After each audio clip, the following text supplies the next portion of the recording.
휴한의원 1타 강사 위영만원장과 함께하는 떨림 증상 바로 알기 시리즈. 이번 영상은 6번째 이야기입니다. 앞으로 이어질 영상도 많은 시청 부탁드립니다.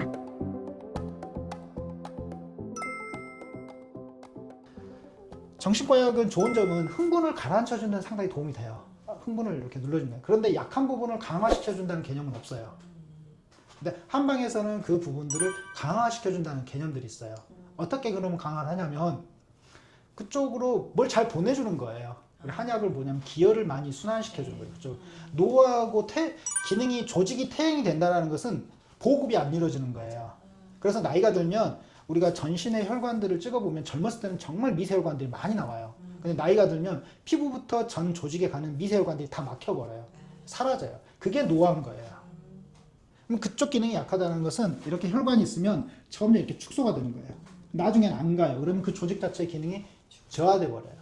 그러면 그쪽으로 가는 어떤 림프액이든 뇌척수액이든 피든 어들이 잘 통하게 해주는 치료들을 하게 되고 강화시켜주는 약들을 쓰는 거예요. 그것과 더불어서 심리적 불안이나 긴장을 낮춰주는 약들이라든가 치료도 좀 필요하겠죠. 그런 것들을 하게 되면 두 가지가 우리가 한약에서는 표본이라고 하는데 근본과 겉으로 나오는 증상 두 가지를 한꺼번에 치료해주는 방식을 한다고 보시면 돼요. 네네.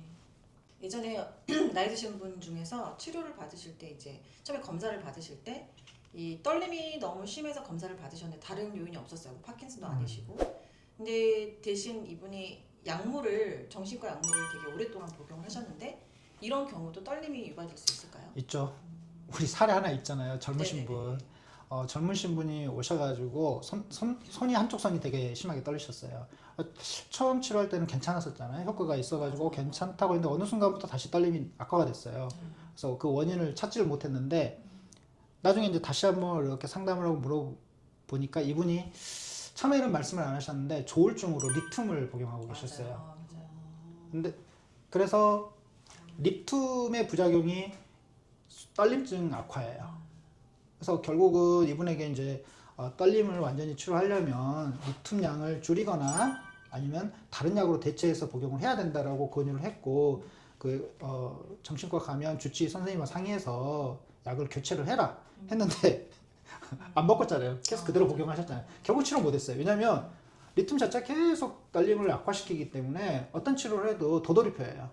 그나마 더 이상 악화 안 된 게 그나마 다행일 정도로 그런 약들 또 그 외에 또 떨림을 악화시키는 또 약들이 몇 가지 있는데 근데 정신과 약에서는 가장 대표적인 리튬이라고 보면 돼요. 그래서 그런 약들을 장기간 복용하거나 알고 복용하신 분들도 있고 또는 모르고 복용했다가 떨림이 악화되신 분들도 있고 하는데 예전에 내가 봤을 때 파킨슨병으로 의심되는 환자들을 조사해 보면 한 10몇 프로 정도는 약물로 인해서 오는 약물성 파킨슨 증후군으로 나타나는 경우도 있기 때문에 혹시 이제 그런 약들을 오래 복용하셨을 경우에는 그런 약들을 한번 살펴보고 다른 약으로 대체할 수 있다면